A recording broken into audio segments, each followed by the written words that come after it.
মাননীয় সভাপতি, আমি সবসময় মানুষকে আশার বাণী শুনিয়েছি, কখনো ভয় দেখিয়ে কিছু করা আমি সমর্থন করিনি, কিন্তু আজ আমাকে সেখান থেকে সরে এসে ভয়ঙ্কর কিছু কথা বলতে হচ্ছে।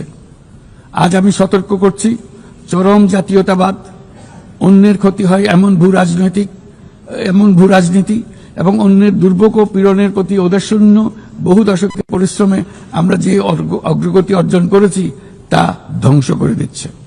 এর সবচেয়ে মর্মান্তিক চিত্র আমরা দেখেছি গাজায়। শিশুরা না খেয়ে অকাল মৃত্যুবরণ করছে, বেসামরিক জনগোষ্ঠীকে নির্বিচারে হত্যা করছে, হাসপাতাল, স্কুল সহ একটা গোটা জনপদ নিশ্চিহ্ন করে দিচ্ছে। জাতিসংঘের সঙ্গেও একমত যে আমাদের চোখের সামনেই একটি নির্বিচার গণহত্যা সংঘটিত হচ্ছে।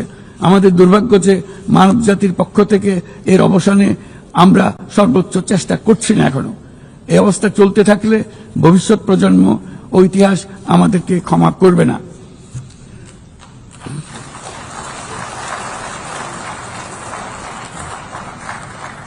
বাংলাদেশের জনগণ, এই বিশ্বের বিবেকবান নাগরিকদের পক্ষ থেকে আমি আবারও জোরালো দাবি জানাচ্ছি যে পূর্ব জেরুজালেমকে রাজধানী করে একটি স্বাধীন ফিলিস্তিন রাষ্ট্র গঠনের মাধ্যমে এই সমস্যার দ্বিরাষ্ট্রীয় ভিত্তিক সমাধান এখনই বাস্তবায়ন করতে হবে।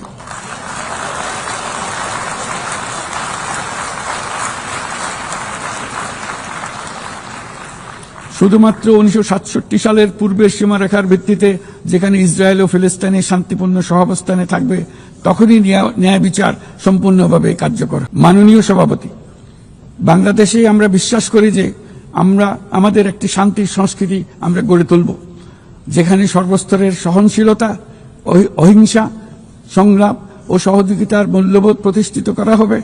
গত 3.5 দশক ধরে জাতিসংঘের শান্তিরক্ষা কার্যক্রমে অন্যতম শীর্ষ শান্তিরক্ষা প্রেরণকারী দেশ হিসেবে আমাদের অংশগ্রহণ বৈশ্বিক শান্তি ও নিরাপত্তার প্রতি আমাদের নিরবিচ্ছিন্ন অঙ্গীকারের এক বাস্তব প্রমাণ।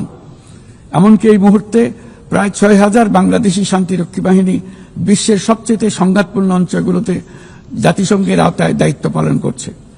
আজ পর্যন্ত মোট 168 জন বাংলাদেশি শান্তিরক্ষী তাদের দায়িত্ব পালনকালে শহীদ হয়েছেন।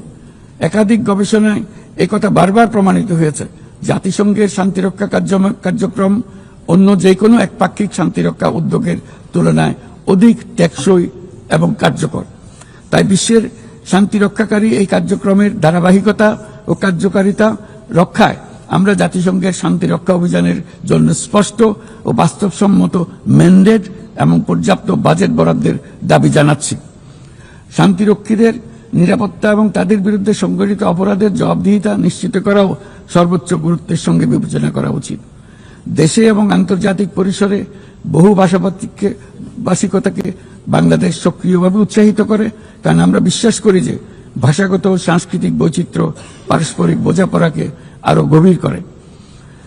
একবিংশ শতাব্দীতে কোনো সমাজেই ঘৃণা, অসহিষ্ণুতা, বর্ণবাদ, বিদেশিদের প্রতি বিদ্বেষ বা ইসলাম বিদ্বেষীদের কোনো স্থান নেই।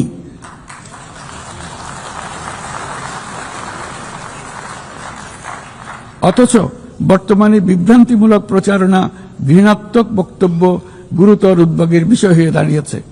গত বছর বাংলাদেশে ছাত্র জনতার অভ্যুত্থান পরবর্তী সময়ে বিভিন্ন স্বার্থান্বেষী গোষ্ঠীর পক্ষ থেকে উদ্দেশ্যমূলকভাবে বিভ্রান্তিকর সংবাদ ছড়ানো হয়েছে, যা এখনো চলমান রয়েছে। এর সঙ্গে যুক্ত হয়েছে পরিকল্পিত মিথ্যা সংবাদ, কৃত্রিম বুদ্ধিমত্তা নির্ভর ডিপফেক এর প্রসার, যা পরিস্থিতিকে আরো জটিল করে তুলেছে। এসবের বিরুদ্ধে আমাদের একসঙ্গে কাজ করতে হবে, যাতে এসব বিকৃত কর্মকাণ্ড মানুষের আস্থাকে বিনষ্ট না করে কিংবা সামাজিক সম্প্রীতিকে দুর্বল করে না দেয়।